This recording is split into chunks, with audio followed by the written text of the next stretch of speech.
¿cómo están? ¿Es Frente Una? Frente Una Concepción. Bien, ahí Bien, estamos. ahí Bien, estamos. estábamos cerca. Bueno, el inicio de la actividad en el Consejo Deliberante de Concepción del Uruguay ya tuvo esta semana la primera sesión preparatoria para lo que va a ser el regreso de los concejales a la actividad. Contanos cómo estuvo esto y cómo se proyecta, cómo se presenta también este 2018 para vos.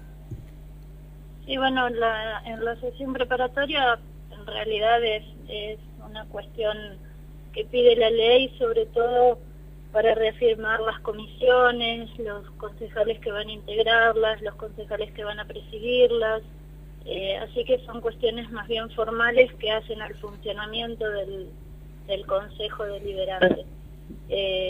Sin mayores novedades, por supuesto nosotros seguimos, sí, como decían ustedes recién antes de empezar, somos un monobloque, así que seguimos siendo presidentes del bloque y seguimos integrando las mismas comisiones que veníamos trabajando en los años anteriores. Por ahí los cambios tienen que ver con los otros bloques, así que por ahí sería mejor que los comenten cada uno según le corresponda, pero sin mayores novedades, ya que es una cuestión formal de funcionamiento nada más. Paola, bueno, y de aquellas ideas iniciales que te llevaron a primero presentar una candidatura, después integrar, o primero integrar un frente, luego presentar una candidatura, que rápidamente el bloque que ganó representación quedó dividido. ¿Cuál es tu presente políticamente, sobre todo teniendo en cuenta los movimientos actuales que llevan casi a pararse en dos veredas nuevamente en la política argentina, incluso en la entrerriana?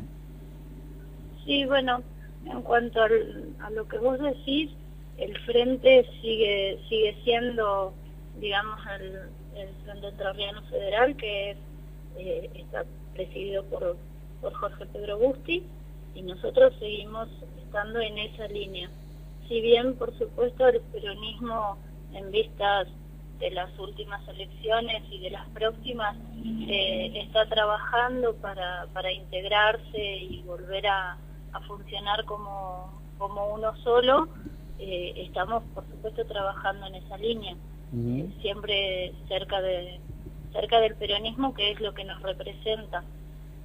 Pero después, en cuanto al frente que se había formado en su momento con las elecciones, siempre trabajamos, te repito, en esa línea de la propuesta que habíamos hecho inicialmente, de tratar de trabajar por ahí sí en cosas que tal vez resultan simples, pero que resultan necesarias para la población, ¿no? Así que, si bien, como ustedes decían al principio, la función formal del Consejo Deliberante empieza el 1 de marzo, nosotros nunca nos detenemos, porque siempre estamos trabajando, viendo cuáles son las necesidades, preparando proyectos, preparando notas, gestionando cosas puertas adentro de la municipalidad, tal vez sin presentar las notas, o llevando nosotros notas de los vecinos y pidiendo que arreglen una calle o que cambien las luminarias de un lugar. Es el trabajo para el que nos eligieron, que lo seguimos haciendo durante todo el verano. Paola, en estos años dentro del Consejo, uno de los objetivos que se han planteado cuando inició la actividad fue el consenso y más que nada el diálogo, no solamente entre los bloques, sino también con el Ejecutivo. ¿Cómo viene siendo esto y cómo es tu relación en particular con el Ejecutivo? Te pregunto esto teniendo en cuenta que los concejales del Frente Cambiemos finalizaron en 2017 con ciertas denuncias de irregularidades, presentación de notas que no habían sido respondidas, entre otras cuestiones. ¿Te pasó esto o cómo es tu relación en particular? Sí, nuestra relación con el Ejecutivo es bastante escueta en realidad, porque hemos conseguido muy pocas entrevistas con el señor intendente, las veces que hemos podido conversar con él, por supuesto, el diálogo ha sido abierto, ha sido honesto y ha sido posible, ¿sí? Ahora es bastante difícil conseguir esa entrevista. Respecto de lo que vos decís de Cambiemos, que a nosotros nos ha pasado sí lo mismo, hemos presentado varios pedidos de informe. Por ley el Ejecutivo tiene 90 días para dar respuesta y hay muchos pedidos de informe que tienen 1 año y medio y no nos los han contestado. Hemos presentado notas pidiendo que se nos responda, hemos dirigido las notas a las distintas áreas, hemos hecho todo lo posible y aún así hay pedidos de informe que siguen sin respuesta. ¿A qué refieren esos pedidos de informes pendientes del bloque 1? Y bueno, tenemos por ejemplo uno que habla sobre las escuelitas de iniciación deportiva. Bueno, en realidad queremos saber si funcionan, qué es lo que está funcionando y qué es lo que se podría mejorar. Los pedidos de informe por ahí se hacen con esa intención, de saber qué es lo que está funcionando y qué es lo que podemos mejorar para poder trabajar sobre eso, ¿no? Y bueno, eso no nos lo han contestado. Después hay uno sobre calles que no nos lo contestaron también. No los tengo acá en este momento presentes para enumerártelos, pero tenemos uno, por ejemplo, sobre licitaciones que no nos contestaron, uno sobre transporte público que está respondido parcialmente porque Cambiemos también había presentado algo similar y contestaron en realidad lo de Cambiemos, pero nosotros habíamos preguntado otras cosas y no nos las contestaron. Así que hay varias cuestiones por ahí pendientes. Bien. ¿Cuáles son los proyectos que considerás emergentes tratar en el Consejo a corto plazo, digo? Sí, bueno, nosotros desde el bloque hemos presentado varios de obras públicas. Presentamos uno que nos parece que es bastante necesario, sobre todo, que es el tema de las veredas y las rampas de acceso sobre Boulevard Irigoyen, entre Boulevard Díaz Vélez y Constituyentes, y sobre Boulevard Sansoni, que no tienen veredas. Hace 2 años lo venimos presentando, lo venimos defendiendo, pero la Comisión de Obras Públicas en definitiva no se pide. Cuando se hicieron las reuniones sobre presupuesto lo planteamos y bueno, aparece como una de las propuestas hechas desde el Consejo para realizar con este presupuesto 2018, así que veremos si conseguimos que eso se haga, porque es una necesidad. Sobre todo Boulevard Irigoyen es un lugar de tránsito peligroso para los peatones sobre las plazoletas, y sobre las veredas en realidad no hay, así que es un lugar bastante complicado, nos parece que es necesario. Y después también presentamos uno por el tema del estacionamiento, porque en un momento el municipio había notificado que se iban a empezar a poner multas en los lugares donde se estacionan en doble acera y no está permitido. Así que nosotros pedimos por favor que se coloque la cartelería pertinente, porque si no, mucha gente se sigue estacionando en lugares donde no está permitido, pero nadie sabe que no está permitido. Claro. Así que bueno, cuestiones por ahí, como decía al principio, simples pero prácticas y necesarias, ¿no?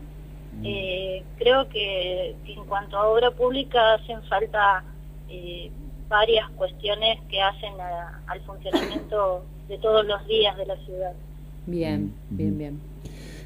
Paola, desde el punto de vista político, el bloque UNA llegó liderado por el sector que de alguna manera comandaba políticamente el profesor Paolasi, ¿es así? Sí. Bien. Integraba una en Entre Ríos, por ejemplo, Valer, que ya no está en ese sector, digamos, hubo una, inclusive Bustis, que en su momento estuvo aliado a lo que fue la fórmula de Ángel y Godoy, vuelve en este periodo a, de alguna manera, manteniendo el Frente Federal Entrerriano, pero dentro del justicialismo, podría decirse ya orgánicamente. Sí, sí. ¿Dónde quedás parada vos en esa cosa? Porque Naldo Erpel también quedó como flotando ahí en el medio de una nube que no termina de tener definición. Desde tu punto de vista, ¿cuál sería esa definición? Sí, como vos decías, nosotros llegamos de la mano de José María Paolazzi y bueno, su ausencia ha dejado un vacío importante acá en la ciudad. Políticamente seguimos la línea que él nos había marcado, que es el camino de Bustis. Nosotros seguimos en esa línea, por eso, como te decía antes, durante las últimas elecciones trabajamos en función de lo que el Frente Entrerriano Federal había propuesto, que era, sí, tratar de conseguir esa comunión que se necesita puertas adentro del justicialismo para volver a unificar y volver a encontrar un rumbo que nos identifique a todos. Así que nosotros trabajamos en esa línea, de hecho siempre estamos en contacto con Busti y con su gente y trabajamos desde ahí. Bien, bien. Dentro de la problemática en general desde el punto de vista político, digo para tratar de entender en qué puede derivar este bloque 1 de aquí en adelante, en vista de lo que mencionábamos recién, parece volver la política entrerriana a dos veredas, digamos, ¿no? El intendente Laurito acaba de definir que la gente, así genéricamente, ve bien que el gobernador hable con el presidente. Yo no creo que haya nadie que vea mal que el gobernador hable con el presidente. El tema no son los saludos ni los protocolos, sino las acciones desde el punto de vista política. ¿Cuál es tu observación acerca de un gobernador que al análisis de los medios porteños, particularmente Infobae, por ejemplo, que es pro gobierno, lo ve a Bordet como un operador del gobierno dentro de los gobernadores peronistas? ¿Cuál es tu observación respecto de ese panorama? Sí, bueno, por un lado uno puede pensar que sí, que está funcionando de esa manera el gobernador, porque en algunos momentos, digamos, ha buscado un acercamiento, que también políticamente a la hora de gestionar y a la hora de dirigir el futuro de una provincia como le toca a Bordet, necesita estar en contacto con el poder central, con el gobierno nacional.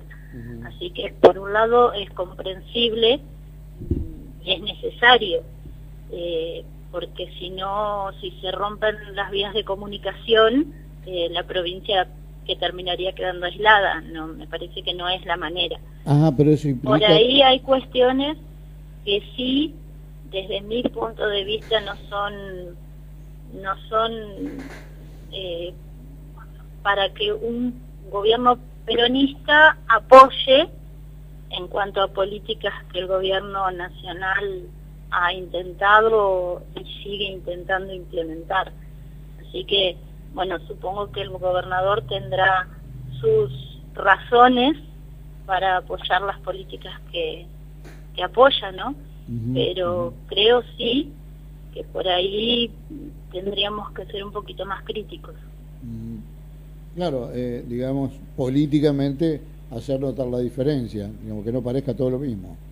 Claro, me parece que sí, que cuando a uno le toca hacer oposición, en algunas cuestiones siempre vamos a estar de acuerdo, porque no puede ser todo blanco o negro. En algún momento tiene que haber un punto de contacto y estar en consenso, pero hay cuestiones que nos marcan mucha diferencia, digamos, entre lo que es un gobierno peronista y uno que no lo es.